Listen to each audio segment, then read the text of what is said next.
మీరు ఎప్పుడైనా యేసు క్రీస్తు తిరిగి రావడం గురించి బైబిల్ నిజంగా ఏమి చెబుతోందో ఆలోచించారా?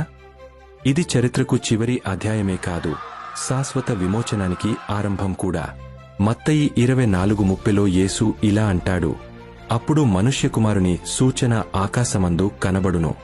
అప్పుడు మనుష్యకుమారుడు ప్రభావముతోనూ మహామహిమతోనూ ఆకాశ మేఘరుజుడై వచ్చుట చూచి భూమిమీదను మరియు ఆయన గొప్ప బూరతో తన దూతలను పంపును.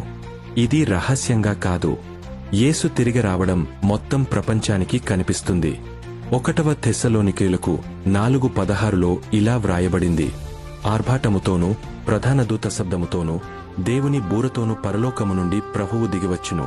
క్రీస్తునందుండి మృతులైన వారు మొదట లేతురు. తర్వాత క్రీస్తుని నమ్మినవారు అధిరోహించి ఆయనతో కలిసి మేఘాల్లోకి ఎక్కబడతారు. కాని ఈ క్షణం కేవలం రక్షణకి మాత్రమే కాదు, ఇది తీర్పు, పునరుద్ధానం, దేవుని రాజ్యం పూర్తిగా స్థాపించబడటానికి చిహ్నం. ప్రకటన గ్రంథం 19వ అధ్యాయంలో యేసు విజయవంతుడైన రాజుగా తిరిగి వస్తాడు. ఆయన తెల్లని గుర్రంపై కిరీటాలు ధరించి పరలోక సేనలతో కలిసి వస్తాడు. ఇప్పుడు ఆయన గొర్రెలా కాక సింహంలా వస్తాడు, అపవాదిని శాశ్వతంగా ఓడించడానికి. ఆయనకు చెందినవారికి ఆయన తిరిగి రాగానే విమోచనమే, తనను తిరస్కరించిన వారికి అది తీర్పు దినమే.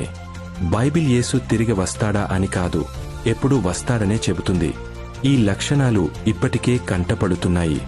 మీరు యేసు త్వరలో తిరిగి వస్తారని నమ్మితే ఈ వీడియోని ఇతరులతో పంచుకోండి. ఎందుకంటే ప్రపంచం రాజు రాకకి సిద్ధంగా ఉండాలి.